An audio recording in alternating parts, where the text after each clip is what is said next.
जय स्वामीनारायण बधाने સહજાનંદ સ્વામી મહારાજની જય બાપા શ્રીની જય સદગુરુઓ શ્રીની જય સ્વામિનારાયણ ભગવાનની જય તથા અનંત અનાદિ મુક્તોની જય.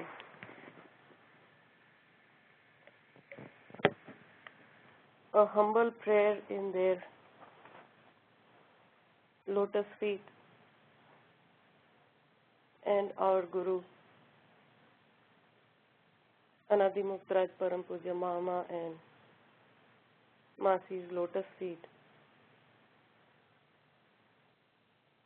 to augment this assembly with their divinity and grace, and to enhance our knowledge and guide us towards them.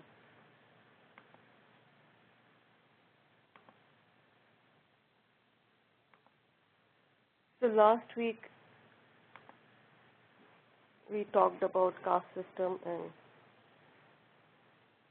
then continued talking about types of bodies and different states of mind and their origination. Last week I made 2 slip of tongue inadvertent mistakes, so wanted to correct them before we move on. In one instance, instead of saying 4 inner organs, I said 5.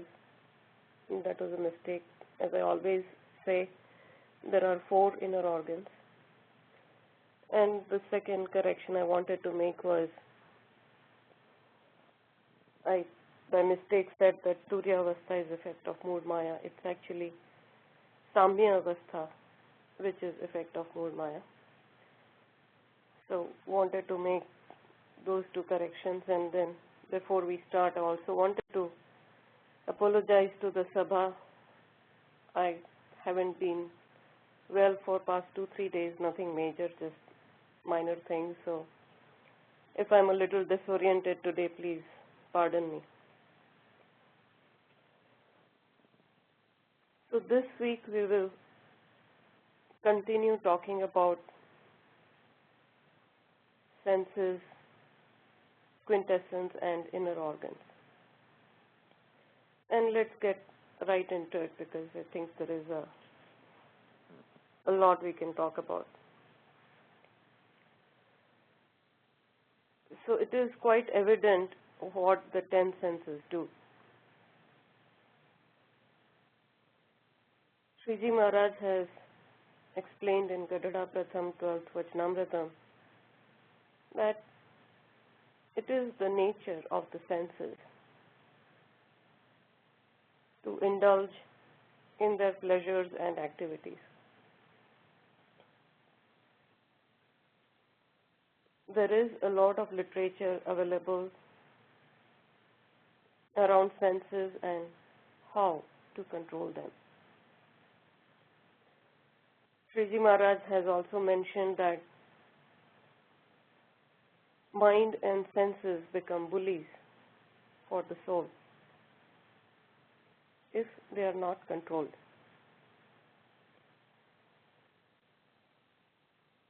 Here is where I would like to spend some time today.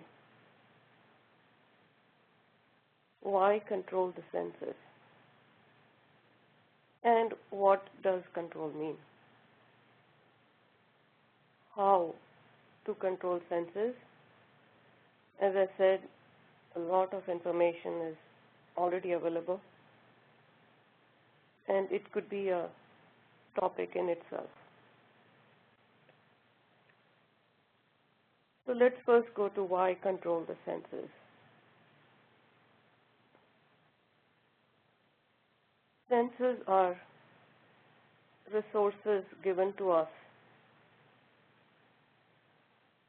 to achieve what we wish and desire.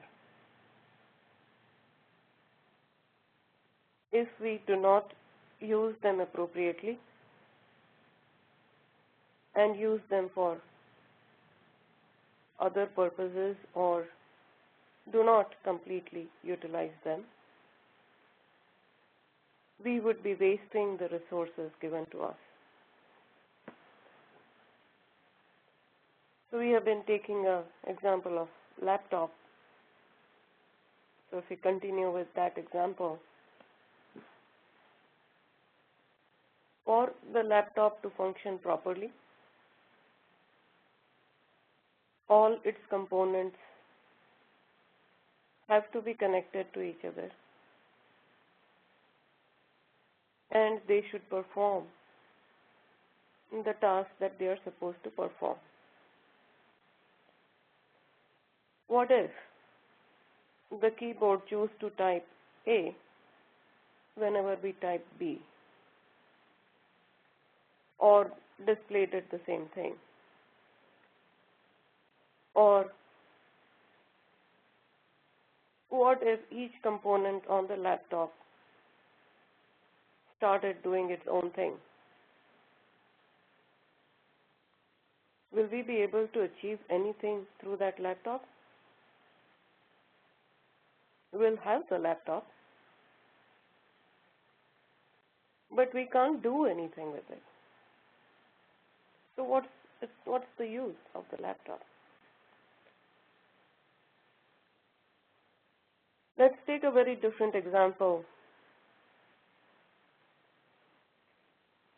History is another topic of interest for me, and I'm sure everyone has heard about John D. Rockefeller. In 1800s, late 1800s, there was no electricity and no petrol or gasoline. Homes used kerosene lamps, and Rockefeller had his supremacy on that market. And kerosene came from crude oil. During the production of kerosene, there was more waste coming out of crude oil than the kerosene. This waste was extremely volatile and was thrown away in the river. And it was so volatile that the river once caught fire. Then came electricity, and though in its infancy, it started threatening Rockefeller's empire.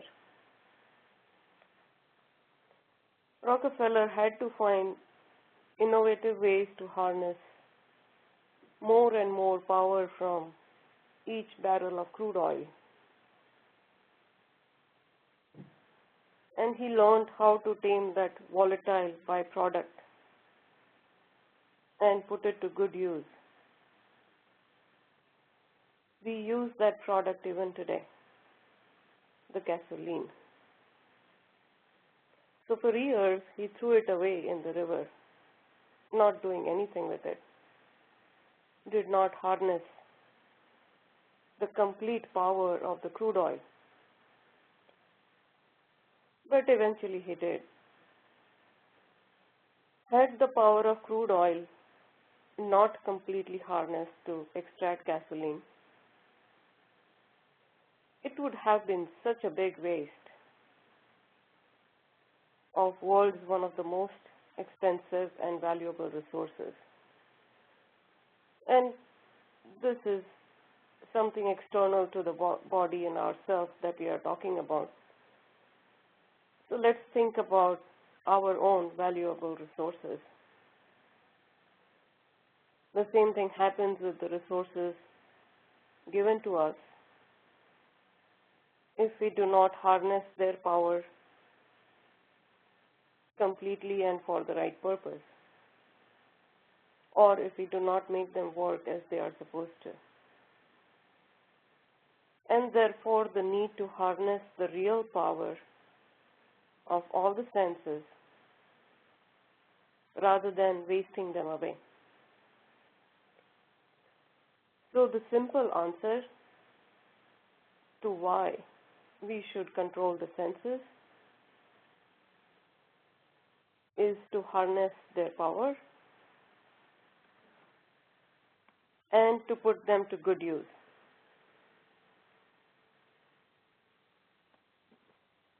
So let's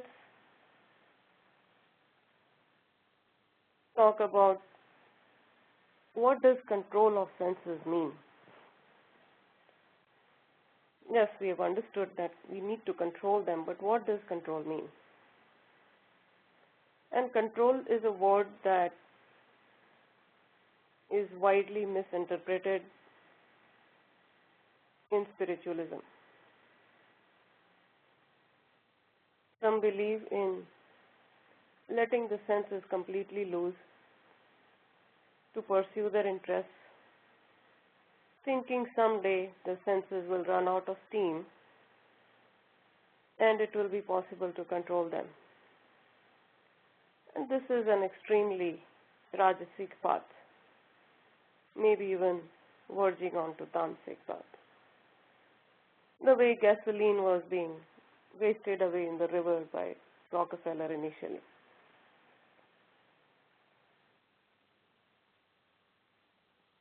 Some believe in extremely arduous penance and suffering for the body and senses. That is a tamasic path. It is equivalent to making extraction of anything, be it kerosene or gasoline, too difficult from the crude oil, too difficult for it to be of any worth. So, control does not mean holding the senses back with reins. It means diverting them towards the right purpose, making good use of them. Sriji Maharaj has explained in Gadara Chhellu Prakran, 32nd Vachanamritam, that harnessing the senses is a gradual process and cannot be done by immediate, unthoughtful measures.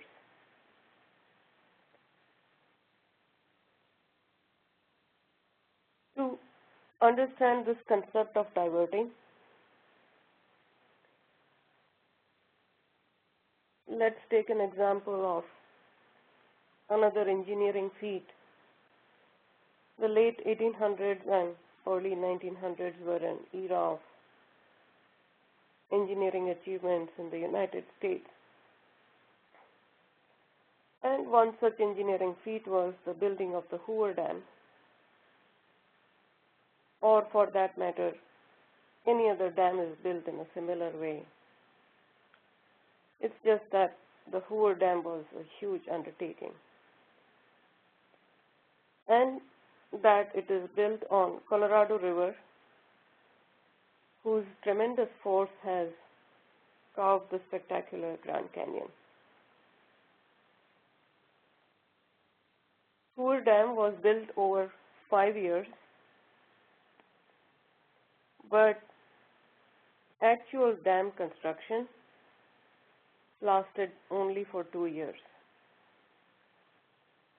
The first 3 years were spent in creating a divergent path for the river to make room to create a dam. These 4 channels in themselves were a humongous undertaking, and they are being used even today to protect the dam from overflowing. So it took 3 years to complete those 4 channels, and once they were ready, they were opened up to divert the water of Colorado till the dam was built. Once the dam was functional, those channels were closed and the dam started putting the water in Colorado to a great use for millions of people. Earlier, the water was just being wasted. And any dam is built in a similar way. Even the road repair work in the US is done in a similar way. When you want to repair a part of the freeway, we build a detour first and then repair the road. So when we have understood the simple truth in engineering, that we need to divert the tremendous flow before it can be harnessed and used for the right cause, why don't we apply that same principle for the within, for the inside, for our own self? We need to divert the flow of the senses from their respective pleasures before we can put it to use for a greater cause. The key is to slowly associate all the senses with the Lord, that is, give them a diversion, and then gradually meditate and build the internal resilience, that is, build the dam. So that is what control of the senses means. It does not mean for us to take all those Rajasic and Tamasic paths. Once the senses are controlled, the senses and mind can be used as allies in spiritual progress. Sriji Maharaj has mentioned in Gadada Chillu Prakran 6th Vachanamritam that mind is an ally if it is used appropriately. In business, when we are building alliances, we want to arrive at a win-win solution. The solution that provides both the parties involved a winning position. So what is the win-win in harnessing the power of the senses? The win for the spiritually inclined or the soul is that the soul is able to take itself on the spiritual journey. The win for the worldly pleasures inclined or mind and senses is that they get a calming and gratifying effect, are able to work in harmony and achieve more with less effort. And this can lead to greater worldly returns. So even if one does not want to walk on the path of spiritual progress, harnessing the power of senses and building internal resilience is helpful in worldly progress as well.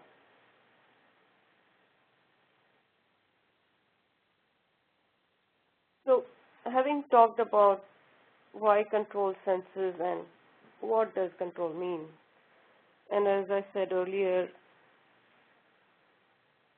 we'll not spend a lot of time on how to control senses, since it is a topic in itself, and if there is enough interest, we can have a separate interaction on that sometime.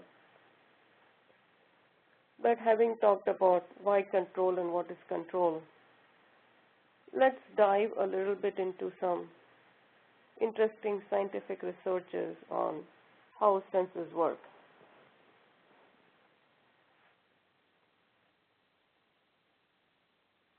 There are nerves connecting the physical senses to their centers in the brain. So in our cortex, there are centers for hand movement, leg movement, vision, taste, language, etc.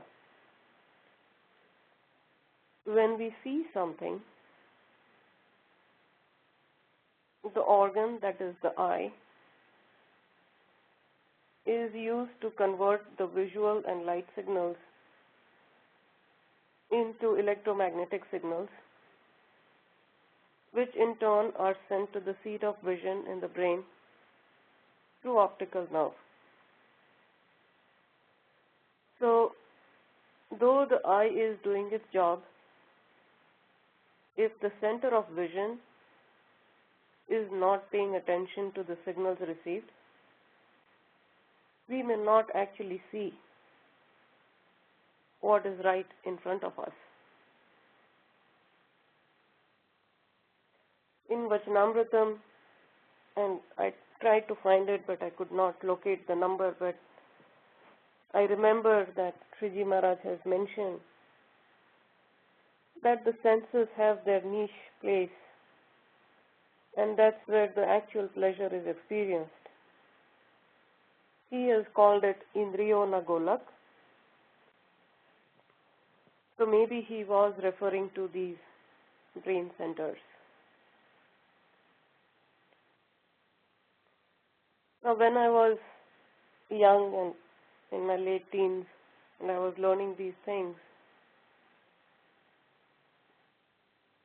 I always wondered why there is a distinction of 5 senses of action and 5 senses of perception.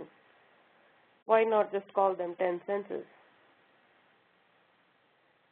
Yes, the logical description is that 5 senses of action are related to actually doing something physically, and 5 senses of perception are about perceiving something.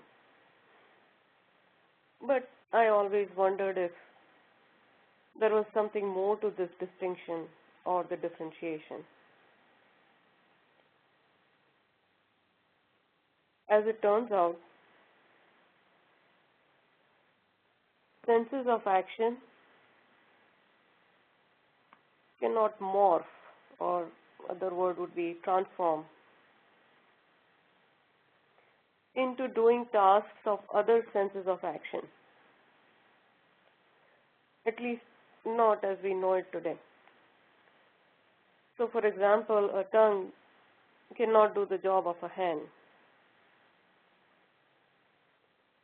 whereas the senses of perception can help each other out.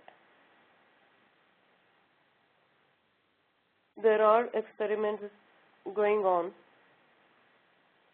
for blind people to see through sounds. So that is ear helping out vision. There are experiments to implant chips for a deaf person to hear through electromagnetic signals and a blind person to see. And actually, it's not just something that we watch on TV. I have worked with one such person who had lost his ability to hear and speak. And he had a chip implant in his brain with which he could hear, but unfortunately his disability with speech could not be cured in a similar way. So, if the brain center of a sense of perception is functional and it is only the physical organ, like eye or ear, that is dysfunctional, science is finding out ways to fix it. And this can be done with senses of perception, but not with senses of action. And in Hinduism, we already had these distinction between the senses of action and perception. And as I mentioned, the scriptures tend to cater to the general public, so they don't go into the details, but it is interesting that this distinction was already made. The other distinction between senses of perception and action is that senses of perception are tied to 5 quintessence. So 5 quintessence are again part of those 24 elements. So ear is tied to sound, skin to touch, eyes to vision, tongue to taste, and nose to olfactory. These quintessence are the subtle form and cause of the 5 senses of perception. The quintessence are also known as 5 pleasures. So that is what we eventually experience. We experience the quintessence, but we experience it as a pleasure through the 5 senses of perception.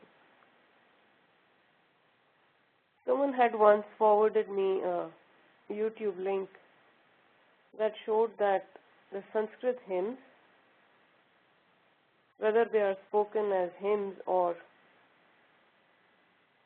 as Western rock music, have a soothing effect on the brain. There is even research done to show that even a deaf person, someone who cannot hear, the vibration of Sanskrit hymns soothes the brain waves of that person. And that is an evidence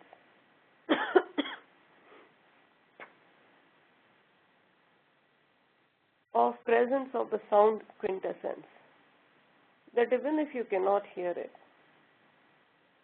since the quintessence exists, it has an effect on the brain. And this is just one quintessence. I'm sure gradually we'll find evidence for all the quintessences, but I thought this was very interesting. And since Sanskrit has this effect, Sanskrit language therefore could have been possibly, it could have harnessed the power of sound quintessence.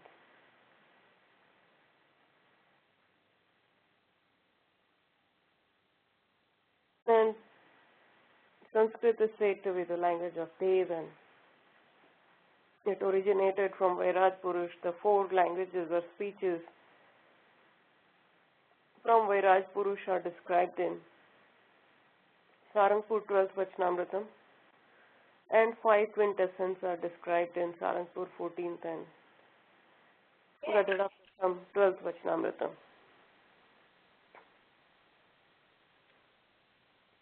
Anadimuktraj Param Puja Narayan Mama has mentioned in one of his speeches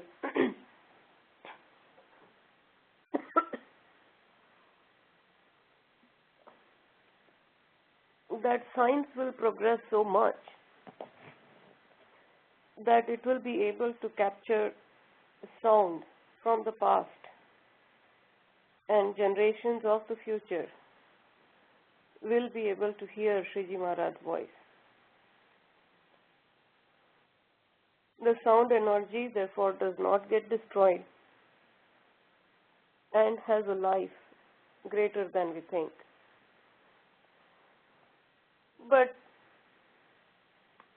the quintessence, like senses, have a limitation. And there are spiritual strata beyond those limitations as well. So there is an incident from Anadimuktraj Param Puja Narayan Mama's life that I remembered when I was thinking about all this. So I thought I'll just share it here. Once an educated lady satsangi asked Anadimuktraj Param Puja Narayan Mama that mukta are beyond 24 elements.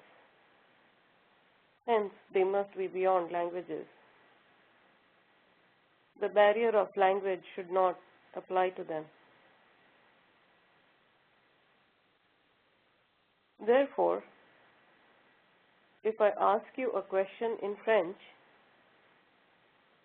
you should be able to answer in French. And Hanadimuktaj Param Puja Mama responded, indeed. So she asked Param Puja Nard Mama a question in French, and he responded in French. He had never learned or spoken a single word of French before. So Mukta can speak any language, but they respect each language and speak in only one language at a time. And today we tend to speak multiple languages together, especially multilingual people like us. We tend to mix all the languages we know during our conversation. So there is another example which I thought was around this topic from Anadimuktaj Param Puja Leela Masi's lifetime. And there is another satsangi lady who was talking to Leela Masi about color of Vagha for Bhagwan. Anadimuktaj Param Puja Leela Masi always spoke in unpolluted Gujarati language. And this satsangi lady kept referring to Masi's gulbi color as pink. After some time, Anadimuktaj Param Puja Leela Masi said, "Gulbi ne shu pink kehvai?" So the lady responded, "Ha Masi." "Anne vadadi ne blue?" "Ha Masi." "So kesari ne shu orange kehvai?" "Ha Masi." And Masi translated all possible colors for her and then said, "I studied in English medium, but when speaking Gujarati, one should speak Gujarati." So along these lines,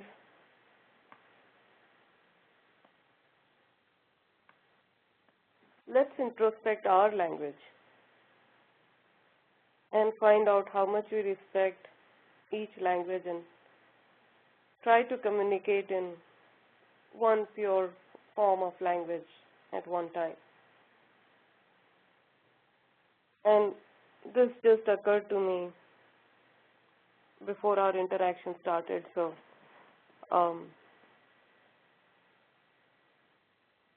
I'm just throwing in a suggestion, is that if the kids and youth who join the telesatsang can maybe have a small religious write-up in purely one language and share their thoughts in the telesatsang on 16th February, if we are having one that day. I don't know if we are having one that day, but it's Sunday and it is Anadimuktaj Param Puja Narayan Mama's birthday. And what better gift can we give him? This series belongs to the kids and the youth, and it will be great to have them participate in it as well. And the write-up can be about anything or anyone.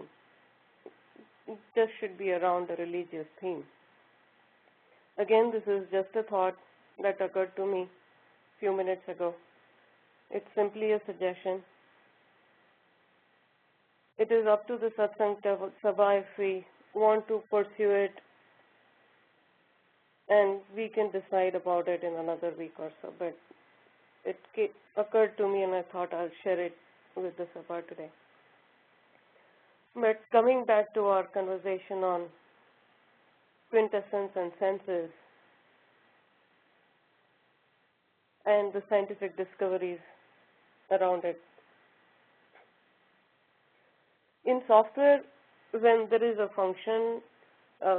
functionality related bug, right? So functionality related bugs are the software is supposed to do one thing, but it is doing something else. So when we have such a bug, it sometimes gets sold as a feature. And that's the reality, I'm not joking, it happens.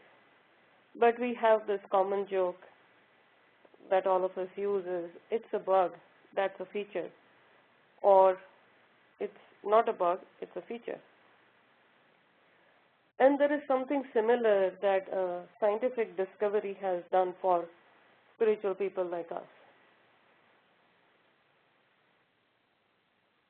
Some people are known to have a condition called synesthesia, where their senses are all mixed up. And these are senses of perception that we are talking about. So they can taste what they see or hear. While this condition is a bug that needs to be cured for the human body so that it can work as designed, this bug actually points to a feature for those who are into Hinduism. Anadi Muktaraj Param Puja Narmama used to say that when we get the divine bliss, the pleasure of all quintessence is experienced together all at once in its entirety by the soul. And a lot of us found it hard to understand and digest is how is that possible? But if we think about it, it is similar to the condition of synesthesia. So synesthesia actually tells us that yes, if it can happen in the limited physical world, why can't it happen in the abound divine world?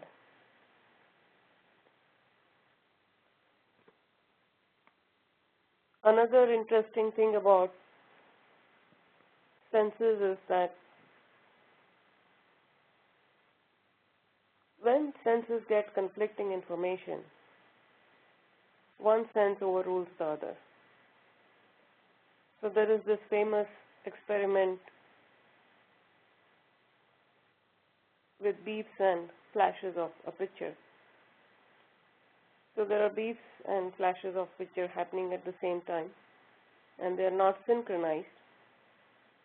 So the beep could be happening in between two flashes. And one is asked to count the number of flashes. You can hear the beeps, you can see the flashes, and you're supposed to count the number of flashes. And invariably, people end up counting the number of beeps. So that is the sense of sound or listening, which is ear overruling the sense of vision or eye. And this happens in the brain. It's not with the organ. There is a similar experiment done with blue strawberry juice where the sense of vision overrules the sense of taste. So the senses have a limitation, and these are senses of perception that we are talking about, that they cannot assimilate conflicting information and do not function well beyond a certain point. If they could assimilate conflicting information, then the need for one sense to overrule the other would not arise. And this limitation is not just for the organs. Like we all know that ears cannot hear outside 20 hertz to 20,000 hertz, or eyes cannot see microscopic things. So it is not the limitation of the organs, it's the limitation of the brain centers of these senses as well. So we had seen earlier that the senses of actions have a limitation, the senses of perception now also we know that have a limitation. We can enhance them through harnessing and repurposing the senses through meditation, but in the end they are limited. to experience anything beyond the senses, we need a different paradigm. We will be talking about this paradigm beyond senses a lot more as we continue our journey. In Gujarati, it is called Indriyatit Anubhav, meaning experience beyond the senses. So, we talked about why control the senses, what does control mean, and then we looked at some scientific discoveries and how they relate to the spiritual world. But before we wrap up the conversation on the senses, one big thing that we hear very commonly is the sixth sense. So what is the sixth sense? Science has discovered that close to the limbic system, in the cortex,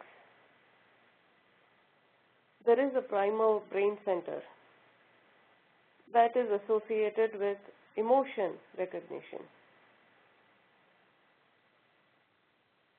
And there was an experiment done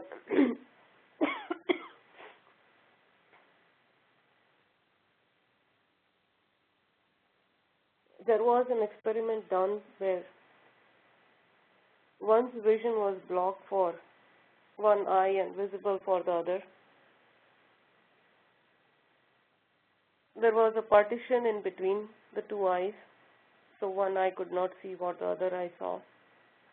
And different pictures were placed in front of both the eyes.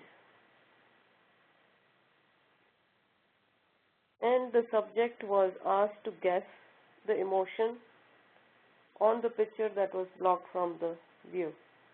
So, for example, if I am the subject, they would put a partition right in front of my nose so that my left and right eyes could not see what they saw, the other saw. And my left eye was blocked, it could not see anything.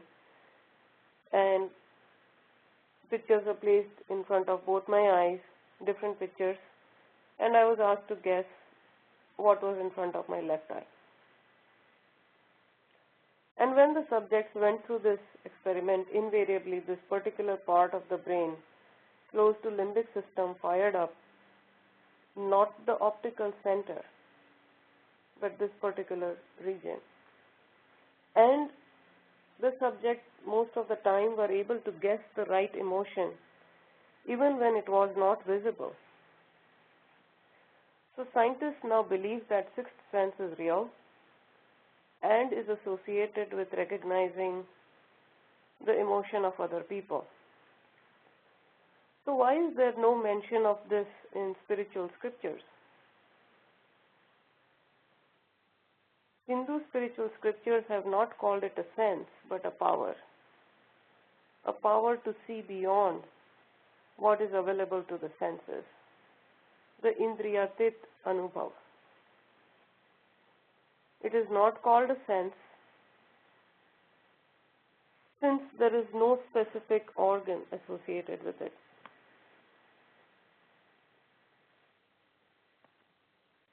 So we talked about 5 elements a couple of weeks ago, and we talked about 10 senses and 5 quintessences. We have covered 20 of the 24 elements of the body.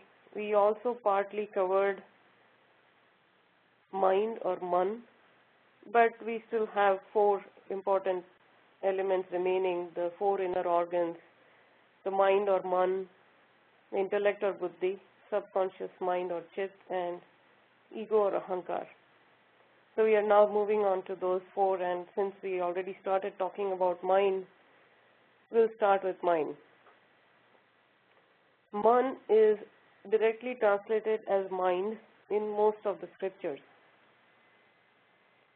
Staying with that norm, we will also call the man mind. But let's make sure we are all on the same page with what we mean when we use the word mind or refer to man, Mind is not the complete brain, as English language might translate it. Man refers to that part of the body that is the seat of origination of all thoughts and desires.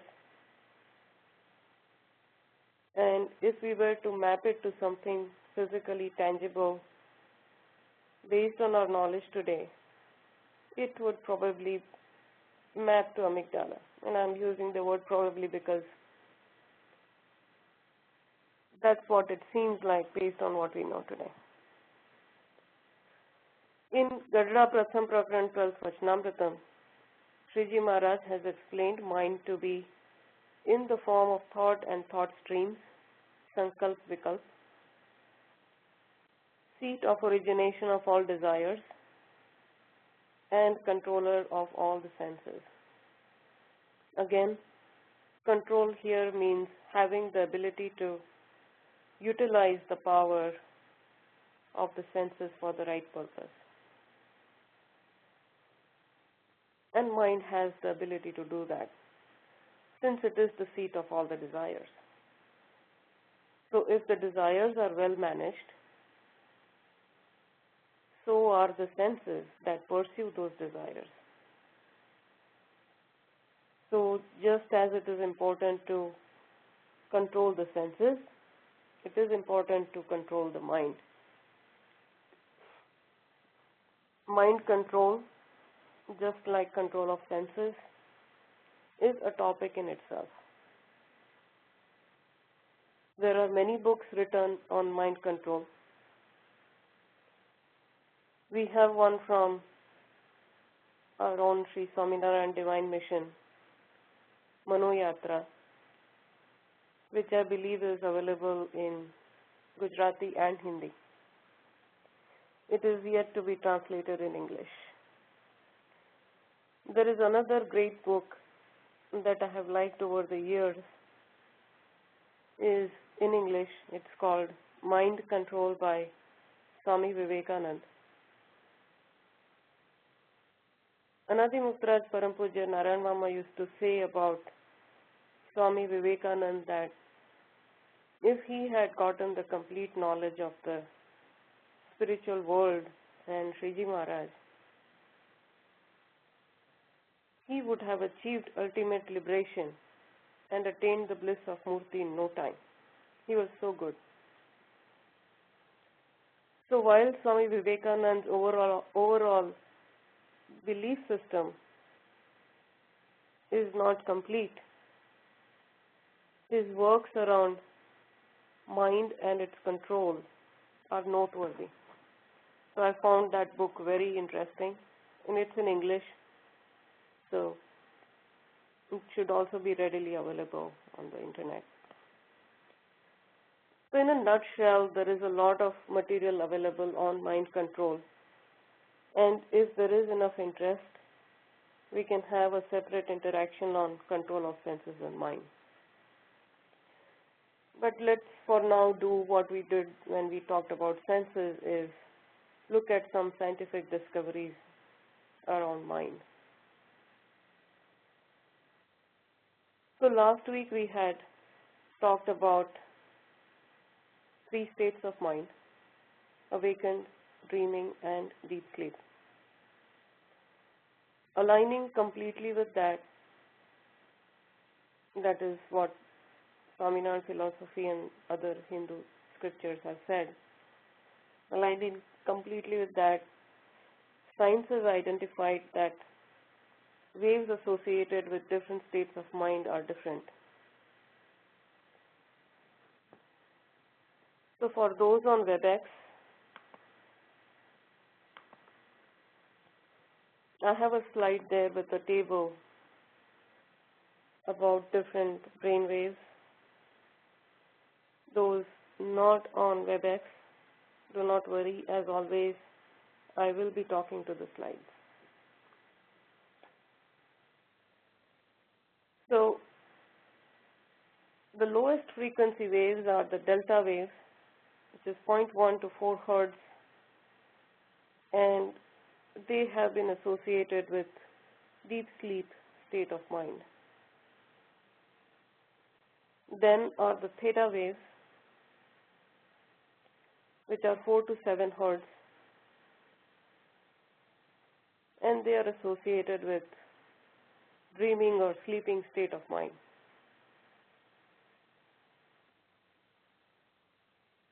Then there are alpha waves with 7.5 to 12.5 hertz.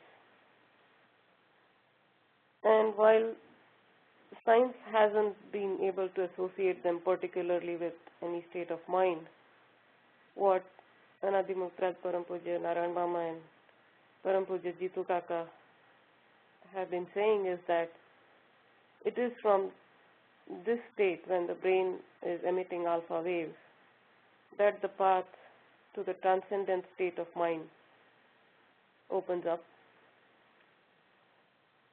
That's why when we meditate, we start feeling sleepy, but if we overcome that, then we can progress in the path of samadhi. Then there are beta waves, 13 to 30 hertz, relating to the awakened state of mind. So these were the four primary waves that were identified until a few years ago, and then recently there are a few more that are added, and science is finding out that there could be possibly even more. But one that they have kind of identified and understood its function a little is the gamma wave, which is from 30.5 to 100 hertz. Most of us emit these at 40 hertz, if at all. And these are the super awakened state of mind. Now, I want to spend a little bit time on that alpha wave. So, science has discovered that in our sleep patterns, our sleep cycle on an average is 90 minutes, and it could vary from 60 minutes to 120 minutes in individuals. When we go to sleep, that is when we are transitioning from the awakened state of mind to the dreaming state of mind,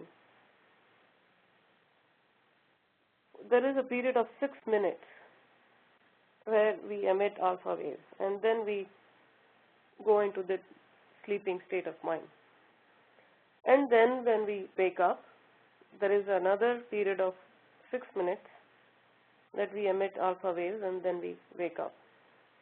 So at every 90 minutes, or depending on the body clock, it could be 60 or 120, it could vary between that individual to individual.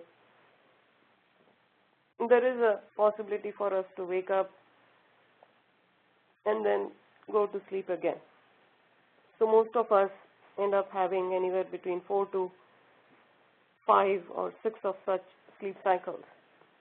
And many a times we get up in the morning thinking that I slept for 8 hours, but I'm still tired. The reason for that is that we woke up in middle of a sleep cycle. So we did not finish that sleep cycle.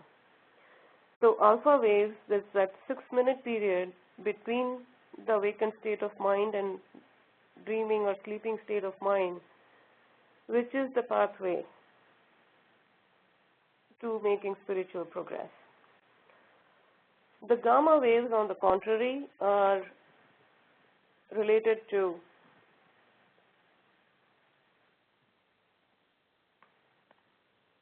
higher state of awareness, higher efficiency, and extraordinary synchronization of the senses. So earlier today we talked about controlling the senses as a win-win solution for those who want to progress spiritually and those who want to progress in the worldly things. It would not be surprising if a few years down the road, science comes back and says that gamma waves are generated through control of senses to improve memory, efficiency, capabilities, etc., the worldly progress, and that alpha waves are also generated through control of senses to transcend into higher states of mind. Science may even find out more types of waves as we talked about earlier. And as one transcends into meditative states, there could be other waves there as well. But this is just relating what we had talked about states of mind last week and the brain waves that science has discovered. I know we are at the hour. There is still about 5 minutes or maybe 7 minutes that I needed. Vishalbhai, is it okay if I continue? Yeah, continue, please. You may continue. Okay, thank you. So, there is a research. So, when you're talking about mind, there is one important thing that I wanted to talk about was addiction. This is something that is there a lot in the younger generation these days. There is a lot of peer pressure. And it's not just in the younger generation, the peer pressure around addictions. It is there everywhere. Even when we are at work, sometimes we get laughed upon because we don't take drinks or we don't have any other such vices. So I wanted to spend a few minutes talking about addictions, but before we start doing that, I wanted to talk about an experiment that is being done in UCLA.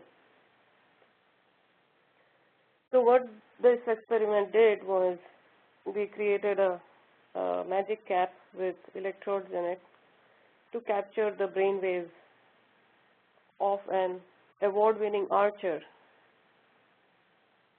right at the time when he shot an arrow. And they asked the archer to wear the cap and shoot a few arrows and recorded the patterns of his brain waves. And the alpha and the theta wave pattern that emerged out of it were captured. So, by the way, we talked about the different waves and their functions, but it is not unknown that beta and alpha waves could be mixed or theta and alpha waves could be mixed. And Sriji Maharaj has already mentioned that in Vachanamritam by way of saying that there is Swapna and Sushupti Avastha and Jagrat Avastha, and there is Jagrat and Sushupti Avastha and Swapna Avastha, and so on. So there is awakened state of mind within dreaming state and so on. And science is also kind of finding that same thing out. But alpha and theta wave patterns are also related to deep learning. So the scientists captured the alpha and theta wave patterns from an archer, and then a normal person like us was asked to be a subject, was asked to wear the cap with those electrodes, and the electric pulses were sent to the brain of that person, till such point that the brain started emitting the same brain wave pattern as an expert archer. And then the subject was asked to shoot an arrow. And this was done for a couple of days. As it turned out, with the help of the cap, a normal person was able to shoot as well as an expert archer with years of practice in just 2 days. So these waves carry a lot of meaning and value, and also tell us that alpha and theta waves are associated with focus and expert level deep learning. Now science wants to take this further and create chip implants for better memory, better learning skills, and whatnot. We must, however, remember one fundamental thing about all this, is that these are all external stimulations, but only make us more dependent on them. So in some ways, these are addictions. So the external electrical brain stimulation is an addiction. It is not natural. Talking about addictions now, what do addictions do?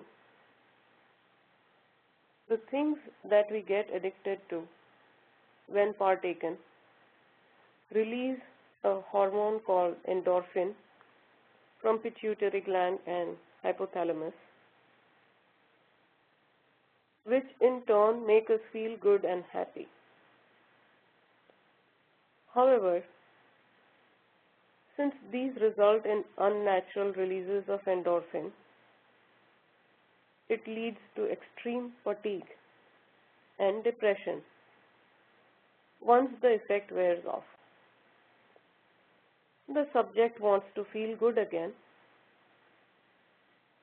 so partakes the addictive stuff again, and there starts the addiction. Probably think that only things like drugs, alcohol, and caffeine could be addictive. But the reality is that the first addiction that the human mind had was that of salt. Roman soldiers were paid for their services in salt, and that's how the term salary was derived. It is also researched that spicy food has the same effect, release of endorphins, like other strong addictions. Only the levels released are not extremely high, and therefore we do not realize how we slowly become addicted to spicy food. And this in turn explains why we should control the sense of taste. But besides the point, addictions lead to release of a hormone, natural release of a hormone,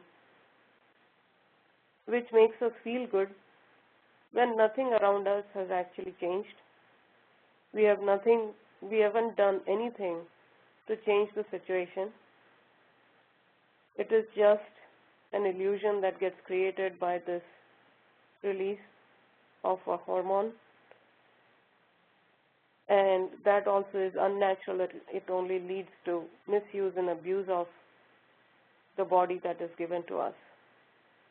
So that is the scientific thinking around addiction and why we should keep away from them. It is unnatural, it is not real, it doesn't help us. And there could be a counter to this is one might say that why not entertain the senses with sensual pleasures and feel good about life? The problem is that these pleasures are transitory. Remember how the feeling of having achieved something by pushing ourselves above and beyond without any cheating is unparalleled. When the exams are coming up, we give up playing games, we give up watching TV, we give up chatting with friends, and focus on our studies. And when we pass with flying colors and we get appreciated for it, we get a wonderful calm and peaceful feeling of bliss with contentment. And that is lasting. That takes us through that entire year to do the same thing again next year. And that pleasure is greater than all the other artificially derived pleasures. So there are higher degrees of pleasures that can be achieved. But one should stop indulging in the lower ones and give what it takes to achieve the higher ones.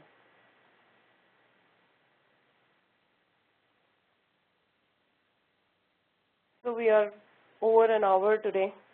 We talked about 5 senses of action, 5 senses of perception, why they should be controlled, what does control mean. We also talked that senses are limited and cannot take us beyond a certain level of experience. We then talked about 4 inner organs and looked into mind or man in great detail. Next week there is one thing about mind that I wanted to talk, just a small thing, maybe 5 minutes, and then we'll talk about the other three inner organs, the endocrine system, and what is liberation and why liberation. So based on what I would like to cover, we may need a little more than an hour next week, maybe 1 hour 15 minutes or so, but we'll know as Sunday approaches. So please let me know if it is okay to do that and take 15 more minutes next week if required to complete these topics. The reason I want to complete them in one session is because it's going to mark a completion of one big topic of soul, body, and mind. And also, please give some thought to the suggestion of February 16th. And with that, my apologies for running overtime today by 5 minutes. So sorry about that. And thank you everybody for being patient. Jai Swaminarayan to everyone, and Vishal Bhai, I'll hand it over to you. By the way, on WebEx, I had also put